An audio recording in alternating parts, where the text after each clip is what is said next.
Hi, friends, brothers, and sisters. My name is Nino from the Servants of the Living God community in Ormoc, and welcome to Pathways of Hope. This world is such a beautiful place. From the beautiful beaches that we go to in the summer, to the trees that we pass by when we trek mountains, to the skies that only God can paint perfectly. Everything of God's creation is truly majestic. In Genesis 1:31, God saw all that he made, and according to him, it was very good. Now imagine that for some reason, you go blind, and you are no longer able to visually see all of God's delightful creations. The gospel today also features two blind men. Because of their disability, they too were unable to see the very good world that God created. But that didn't stop them from admiring the creator of all these good things. Let me read the gospel for today. As Jesus went on from there, two blind men followed him, calling out, "Have mercy on us, son of David." When he had gone indoors, the blind men came to him, and he asked them, "Do you believe that I am able to do this?" "Yes, Lord," they replied. Then he touched their eyes and said, "According to your faith, let it be done to you." And their sight was restored. Jesus warned them sternly, "See that no one knows about this." But they went out and spread the news about him all over that region. Allow me to share with you my key takeaways from the gospel today.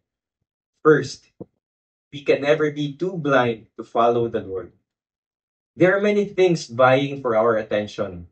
We have goals for our family, and we have goals for ourselves. We also have lots of problems and issues that we have to deal with, not to mention the whirlwind of external factors that are at times out of our control, but we somehow land in the middle and be involved in it. The enemy can use distractions and, yes, even productivity to steer us away from the path that leads towards heaven and towards God. And although we aren't physically blind, we sometimes get blinded by the things that we need to think and the things that we need to do.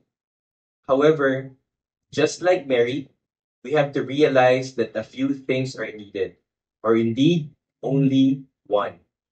And when we choose Jesus, we choose the better part. Second, we can never be too hopeless not to trust in Him. Imagine being blind for a day.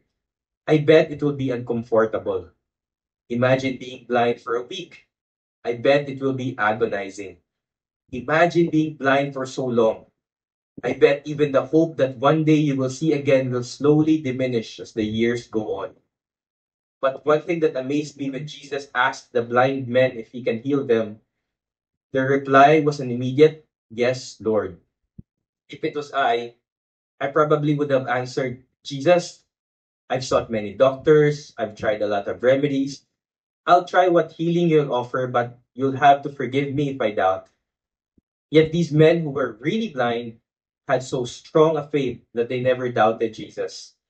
And this is an invitation for us to do the same. That despite of whatever we are experiencing right now, we can never be too hopeless not to trust in Jesus. Lastly, we can never be a nobody to spread the good news. After Jesus restored the sight of the blind men, they went out and spread the news about him all over the region. Being blind, it goes without saying that they were not able to read the Holy Scrolls or any holy writing. They also weren't able to go to the synagogue as often as they would have wanted because going entails that someone must guide them. And so, they aren't as adept as the Pharisees or scribes about the scriptures. In short, they were nobodies. Yet upon encountering Jesus, they were filled with so much courage, faith, and grace to spread the good news. This is also true with us. We need not be too knowledgeable about the scriptures or the teachings of the church. Our own personal testimony of how we encountered the Lord is a very powerful instrument of spreading the good news to people around us who need to see the light of Jesus through us. To summarize, one, we can never be too blind to follow the Lord. Second, we can never be too hopeless not to trust in Him. And lastly, we can never be a nobody to spread the good news. Let us pray. Lord, we thank you for meeting us where we are and for healing us with your unconditional love. May you allow us to recognize, to seek you above all else, and to trust in you despite of our struggles and difficulties. May you give us the grace to be able to share your goodness through our words and through our works. In Jesus' name, we pray. Amen. If you have been blessed by this short reflection, please like and share Pathways of Hope to your friends and loved ones. Again, my name is Nino. Thank you and have a blessed day.